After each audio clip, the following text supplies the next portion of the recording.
Hey guys, I hope you've had a wonderful week. It's time to get into week 3 of the I Believe series.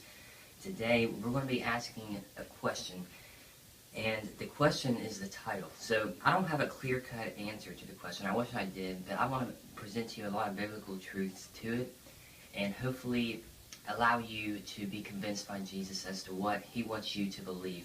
And the question that we're going to be asking here in this week 3 part of the I Believe series is believing enough? So let's get into that. I believe in God our Father.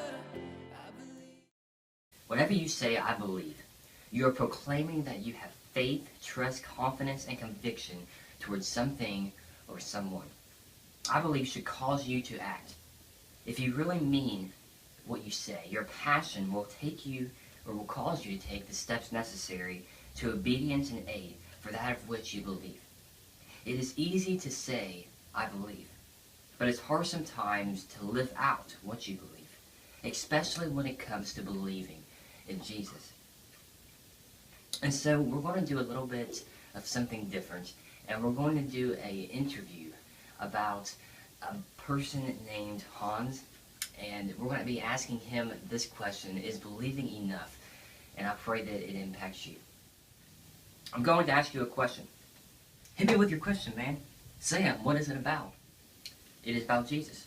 Oh, yes, I know all about my man Jesus. I go to church every single Sunday. That's great, Hans, but I'm still interested in your answer to my question. Are you ready? Any day. Is believing in Jesus enough in God's eyes? What? Have you not read the Bible? You know, whomever believes in him shall not perish but have everlasting life. And then there's that other verse. If you confess with your mouth and believe in your heart that God raised him from the dead, you shall be saved. I have. And yes, I believe those verses to be very true. But what do you do about it? I told you, I go to church every single Sunday. That's it? We cannot leave out any scripture. What about the Great Commission?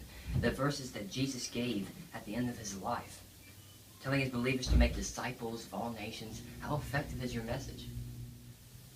Well, how do your actions differ from that of the world? Can somebody look at you for a day and tell you're a Christian? What kind of witness are you to the broken? I guess I'm a bad Christian.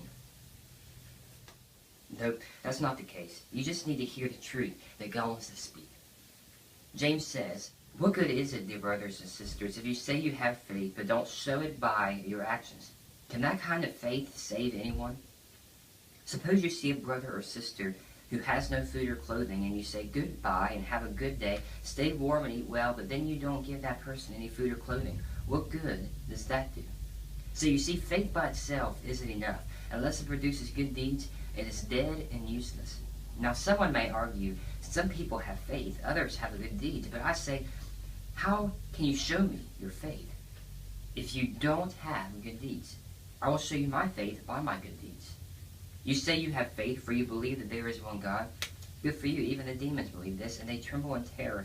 How foolish. Can you see that faith without good deeds is useless? Don't you remember that our ancestor Abraham was shown to be right with God by his actions when he offered his son Isaac on the altar? You see, faith and his actions work together. His actions made his faith complete. And so it happened just as the scriptures say. Abraham believed God, and God counted him as righteous because of his faith. He was even called a friend of God. So you see, we are shown to be right with God by what we do, not by faith alone. Rahab the prostitute is another example. She was shown to be right with God by her actions when she hid those messengers and sent them safely away by a different road. Just as the body is dead without breath, so also faith is dead without good works. That's James chapter 2, verses 14 through 26. Oh, I forgot all about those verses. Hans and whomever else, Jesus doesn't just want to inhabit your heart. He wants to change your heart. He doesn't just want to have a place in your life. He wants to be your life. After all, he is the one that gave it to you in the first place. So now, I just let God's conviction speak. We'll be back next week on Friday this time, on Christmas Day itself, to end this I Believe series with week 4. God bless you guys, and have a great week. as Christmas comes rolling in.